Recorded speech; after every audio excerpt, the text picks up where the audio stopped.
நான் ஒன்று கேட்கணும், நீங்கள் என்ன செய்ய போறீங்க? சரி, நாங்கள் வந்து சப்பாத்தி தபால் சுட்டோம். சரி, போடுறோம்.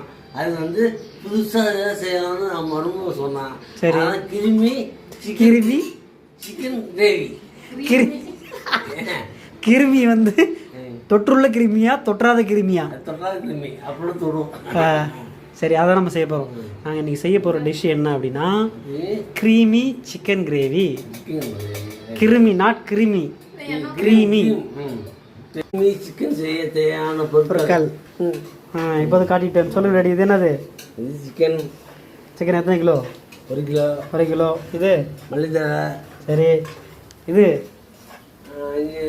இஞ்சி போட்டு முக்கியமான மேட்ரு இதுதான். கிருமி. கிருமி இதான் முக்கியம். அதான் கிரீம் பண்ணும். கிரீம். நீ கிருமி கிருமின்னு சொல்லிட்டு இருக்க. கிரீம், ஓகேவா? இஞ்சி பூண்டு பேஸ்ட்டு. தக்காளி. தக்காளி வந்து ஒரு 4 தக்காளி எடுத்து அரைத்து எடுத்துக்கொண்டோம். சிக்கன் மசாலா. சரி, மஞ்சத்தூள். மஞ்சத்தூள் திறந்து காட்டுங்க. காட்டுமா? குடுவையில் போட்டு அடைச்சி வச்சிருக்கீங்க. மஞ்சள், ஜீரகத்தூள். சரி, மிளகுத்தூள், மிளகாத்தூள். மிளகாத்தூள். ஓகே. வெங்காயம் போடுவோம். ஓகே. வெங்காயம் இப்போ தான் பொன்னிறமாக ஆக தயாராகிட்டு இருக்குது.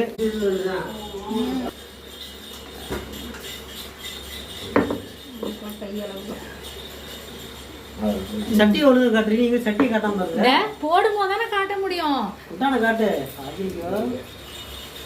கொஞ்சமா பார்த்துட்டு அதுக்கப்புறம் போடுது.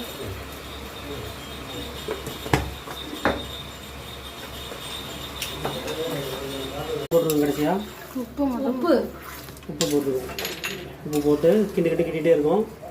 இன்னும் வேகலை. சிக்கன்லேருந்து தண்ணிலாம் விடும். விட்டதுக்கப்புறம் நம்ம மசாலா ஆட் பண்ணுறோம் கடைசியாக. அது வெயிட் பண்ணுங்க. ஓகே, இது என்ன? தயிரான்னு தெரியல.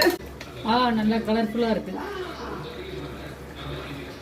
ஆனால் பிச்சுக்கிட்டு ஊற்ற போகுது பார்த்து.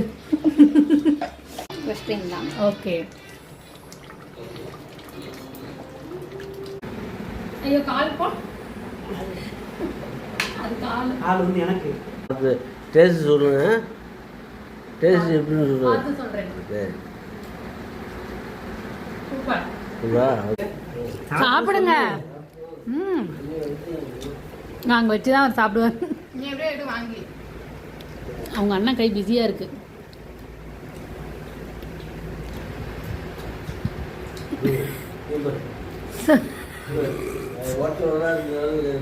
வருமா பொருள் ஒருத்த வருமா அப்படி சொல்லு.